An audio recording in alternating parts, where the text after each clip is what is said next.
저는 오늘 좀 다른 이야기를 좀 해보겠습니다. 4월 7일 날 여러분도 알고 있는 이용수라는 할머니가 대구에서 기자회견을 했습니다. 그 기자회견 내용이 매우 충격적입니다. 이용수 할머니는 정신대, 다시 말하면 위안부에 피해를 당했다고 일제히해서 강제로 끌려가서 성노예로 본인이 착취당했다고 했던 사람이고, 그리고 그 내용을 주제로 미국까지 갔던, 그리고 대한민국의 모든 집회에 출연했던 사람입니다. 그 사람이 기자회견 했는데 그 내용이 아주 재밌습니다. 그 사람 입에서 나온 얘기입니다. 수요 집회는 증오와 상처만 가리킨다. 하나도 도움 안 되는 수요 집회를 없애야 한다고 이야기했습니다. 여러분, 우리가 수차례 지적했던 겁니다. 그들은 그 할머니를 이용해서 지난 시기에 있었던 불행했던, 그리고 그 내용도 아직 정확하게 확인되지 않은 몇 가지 많은 사실들이 있습니다. 그것을 이용해서 어린아이들에게 한국과 일본의 그 모든 것들을 증오하도록 한국과 일본을 관계를 틀어놨고, 그리고 일본 사람들을 증오하는 것으로 만들어놨습니다. 그런데 이 정신대에 피해를 당했다는 할머니 입에서 나온 얘기입니다. 그리고 학생들이 수요 집회에 참가하기 위해서 귀한 돈과 시간을 쓰지만 집회는 증오와 상처만 가르쳐서 이제부터는 올바른 역사 교육을 받는 한국과 일본의 젊은이들이 소통하고 왕래하면서 역사 문제를 해결해야 한다고 말했습니다. 그리고 이 할머니는 정대협에 수십 년간 이용만 당했다고 밝혔습니다. 그런 취지의 주장도 했습니다. 그리고 그가 참가한 학생들이 낸 성금이 도대체 어디에 쓰였는지 모르겠다고 이야기했습니다. 여기에 현금이 들어오는 것은 알겠는데 그 기금이 들어오는 할머니를 위해 써야 되는 거 아니냐? 그런데 한 번도 쓴 적이 없다고 이야기했어요. 근데 거기에 이번에 국회의원 당선자가 된 사람이 있습니다. 윤미향이라는 여자입니다. 그 여자가 반박을 했습니다. 그런데 그 내용이 더 웃깁니다. 지난 수십 년간 쓴 것 중에 겨우 3차례만 썼습니다. 그것도 한 번은 1억 준 것은 그 일본에서 준 100억엔, 이게 10억엔, 그러니까 100억이라는 돈을 받지 않기로 한 사람을 그 당시 국민들이 주자라는 모금운동을 벌였고, 그 모금운동이 일어나 준 것 말고는 실제로 그동안 준 것이 하나도 없다는 거죠. 그동안 위안부 문제는 주사파들이 국민들의 반일 감정을 일으키는 상징적 도구였습니다. 주사파들은 이용수 할머니 등 위안부 피해를 당했다는 할머니들을 앞장세워서 전 세계를 돌면서 일본의 만행을 규탄했습니다. 그리고 대한민국 서울에 있는 일본 대사관 앞에 위안부라는 동상을 만들어 놓고 매주 수요일마다 어린아이들을 동원해서 일본의 만행을 규탄하는 시위를 벌였습니다. 이들 덕분에 지금 대한민국과 일본은 최악의 관계로 치닫고 있습니다. 우리는 그런데 왜 지금 이들이 반일 감정을 추스리고 있는지, 반일 감정을 붙이고 있는지 그 내용을 알아야 합니다. 우리는 이들이 왜 반일 선전을 하고 있는지 그 이유를 잘 모르고 있습니다. 1975년 2월 17일 김일성은 조선노동당 중앙위원회 집회에서 남조선 혁명의 성공을 위해서는 소위 각근 전술이 필요하다고 주장했습니다. 그 내용은 이렇습니다. 남조선 정권은 미국과 일본이라는 두 개의 끈에 유지되고 있다. 사람이 머리에 쓰는 가시 머리에 쓰고 있지 않습니까? 그러면 그 끈이 이쪽에서 연결한 끈과 이쪽에서 연결한 끈이 있다는 겁니다. 그래서 만약에 이 끈 중에 하나만 잘 나가면, 바람이 불면 날아가듯이 남조선 정권도 미국과 일본이라는 끈 중에 하나만 잘 나가면 무너진다고 주장했습니다. 그게 1975년도 2월달입니다. 김일성의 지령입니다. 김일성은 남조선 정권을 타도하기 위해서는 미국과 일본의 두 끈 중에 하나만이라도 잘라내기 위해서 끈 전술을 써야 된다고 주장한 겁니다. 지금 그 뒤에 그 나오네요. 저 할머니가 이용수란 할머니입니다. 여러 가지 그 얘기가 있습니다. 저 사람이 정말 92살이 맞냐? 그리고 최근에 나온 그 진술에 보면 그 윤미향이 한 진술을 보세요. 맨 처음에 그 저 이용수란 할머니가 전화 왔을 때 자기가 들었다고 주장했다는 거예요. 그러니까 자기가 직접 피해를 당한 게 아니고 자기가 들었다고 주장했습니다. 지금 그 윤미향 얘기가요. 그런데 그래서 지금 그 이용수라는 할머니 얘기도 지금 한 3차례 바뀝니다. 말이. 맨 처음 돈을 보고 갔다고 이야기했다가 하여튼 여러 3차례 바뀌는데 어쨌든 저는 그 진위 여부를 떠나서 저들은 저 사람을 이용해서 일본과 대한민국의 철천지 원수로 만들었어요. 여러분, 그 배후에는 김일성의 각군 전술이 있었던 겁니다. 그 이유를 알아야 돼요. 우선 한국과 일본은 어떤 나라입니까? 물론 저는 일제 36년은 정말 치욕적인 우리 한반도에 사는 대한민국 사람으로서는 치욕적인 경험이라고 생각합니다. 다시는 그러한 일이 일어나지 말아야 합니다. 그러나 그 이전에 우리가 분명히 하나 느꼈습니다. 조선이 패망하기 전에 조선 한반도 전체를 지키는 군이 8,900명이었어요. 여러분, 당시 일본은 수십만 대군이었어요. 그런데 한반도 조선을 지키는 군대가 중앙군, 지방군 모두 합쳐서 8,900만이었어요. 그러면 그 나라가 망하지 않고 100입니까?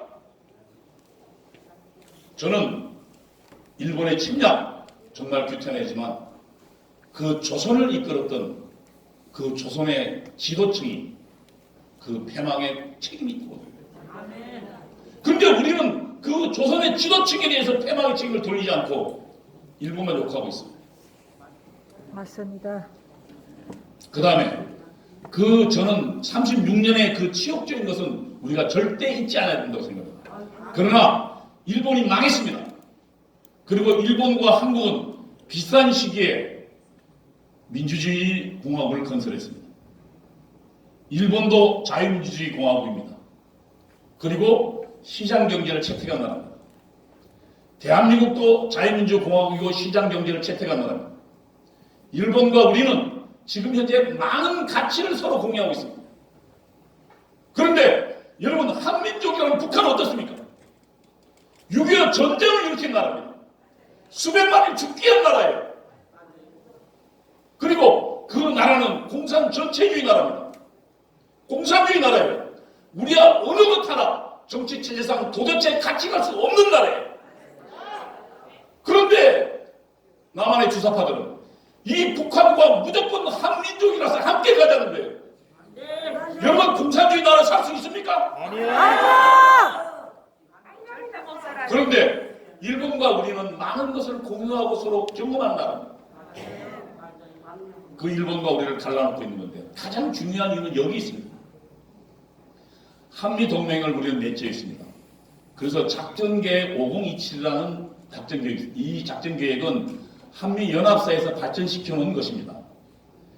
만일 북한군이 지금 그 대한민국을 침범하면 이렇게 됩니다.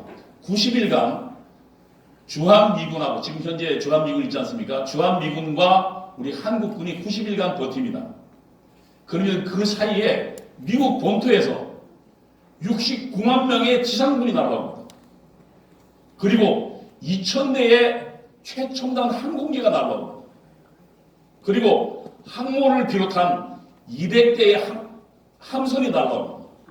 그래서 북한으로 진격하도록 되어 있습니다. 여러분, 만약에 북한이 대한민국을 침범하려면 세계 최강의 미국과 전쟁을 벌여야 합니다. 맞습니다. 북한 입장에서는 어떻게 했습니까? 북한은 나라의 국시가 남한을 혁명화하겠다는 게 자기들의 나라의 목표입니다. 그러면 그 나라 입장에 볼 때는 지금 남한을 혁명으로 만들기 위해서는 가장 우선해야 될 게 뭡니까? 미국과 우리의 관계를 어떻게 해야 돼요? 깨어나야 돼요. 그래서 그동안 방위했잖아요. 걸핏하면 미국이 조그만 실수를 가지고 이들은 했잖아요. 광우병 있지도 않는 걸 가지고 미국이 우리를 죽이려고 한다고 했잖아요. 그래서 지금 우리는 미국과 관계가 많이 벌어져 있습니다. 그 다음에 일본은 왜 그럴까? 지금 미국이 한국에 전쟁이 벌어지면 90일 내에 날아오려면 지금 그 69만 명과 2,000대 그 다음에 수백 대의 항공모함이 오려면 굉장히 많은 시간이 걸립니다. 근데 그것만 온다고 되는 게 아니고 많은 보급 물자가 있어야 됩니다. 포탄도 필요할 거고 미사일도 필요할 거고 그 다음에 먹고 사는 것도 필요하잖아요. 그게 지금 어디에 있는 줄 아십니까? 일본에 있습니다. 맞아요. 대한민국의 가장 안보를 지키는 미군의 가장 중요한 보급 창고가 일본에 있어요. 그러면 한반도에 전쟁이 벌어지면 주한미군이 붙으면서 어때요? 일본에 있는 그런 무기와 그 다음에 여러 식량과 여러 보급품들을 가지고 북한과 싸우는 겁니다. 그럼 북한 입장이 볼 때는 남한을 혁명화시키려면 어떻게 해요? 미국을 우선 가장 중요하게 여기고 그 다음 또 어디에요? 일본하고 관계를 끊어놔야죠. 이게 김일성의 가끔 전술입니다. 여러분 또 이상한 거는 윤미향이라는 당선자 이번에 국회에 들어갔잖아요. 네. 윤미향은 당선자란 그 남편은 김상석이라는 사람인데 남매 간첩단 사건에 연루됐던 사람입니다. 전부 다 봤잖아. 대법원에 확정 판결 받은 사람이에요. 간첩들이. 일본의 조총련한테 돈을 받아서 공작했던 사람이에요. 그 사람이 윤미향의 남편입니다. 똑같은 사람. 윤미향 또한 전국 주사파예요. 여러분 정신대 문제가 윤미향이나 이런 사람이 주사파가 나오기 전에는 정신대 문제가 대한민국에서 한 번도 일어난 적이 없어요. 60년대 여러분 들어본 적 있습니까? 없어요. 70년대 들어본 적 있습니까? 없어요. 주사파가 창궐하기 시작 80년대 중반부터 이 문제가 대한민국에서 불거지기 시작하고 그리고 어떤 문제들이 나오기 시작하면서 지금 한명계 취향으로 가고 지금 이제 이렇게 더 간다면 우리는 일본과 국교 단절할지도 몰라요. 여러분 주사파의 그리고 김일성의 가끔 전술이 대한민국에 먹히고 있는 겁니다. 우리는 아까 선거 부정은 저는 제가 보기에는 대법원을 통해서 거기서 밝혀질 거라고 생각합니다. 그러나 우리가 훨씬 더 중요한 사실을 놓치고 있습니다. 대한민국을 장악한 주사파들의 전략 전술에 우리가 노론하고 있다는 사실을 놓치고 있습니다. 그리고 어느 날 갑자기 우리는 지금 우리의 가장 중요한 우방인 미국과 멀어지고 있고 일본과 멀어지고 있습니다. 그리고 연방제의 틀로 가고 있습니다. 우리는 그 내용을 깨닫고 그리고 우리가 깨닫고 우리가 공부하고 우리 국민들에게 그 내용을 알려야 할 것입니다. 마침 다행히도 그 내부에서 이제 균열이 일어나고 있습니다. 그리고 그들의 위선이 밝혀지고 있습니다. 윤미향이라는 여자는 아주 웃기는 여자입니다. 그 수많은 돈을 가지고 자기 딸은 미국으로 보냈어요. 그렇게 미국을 싫어하는 여자. 좌빨대서 다 미국에 보내.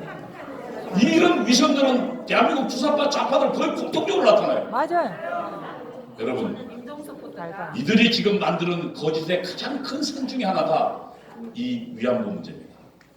앞으로 이 주사파가 만드는 거짓의 산들을 우리는 진실로 무너뜨리고 이겨내서 주사파에게 뺏겼던 우리 대한민국의 주권을 다시 되찾아와야 할 것입니다. 감사합니다.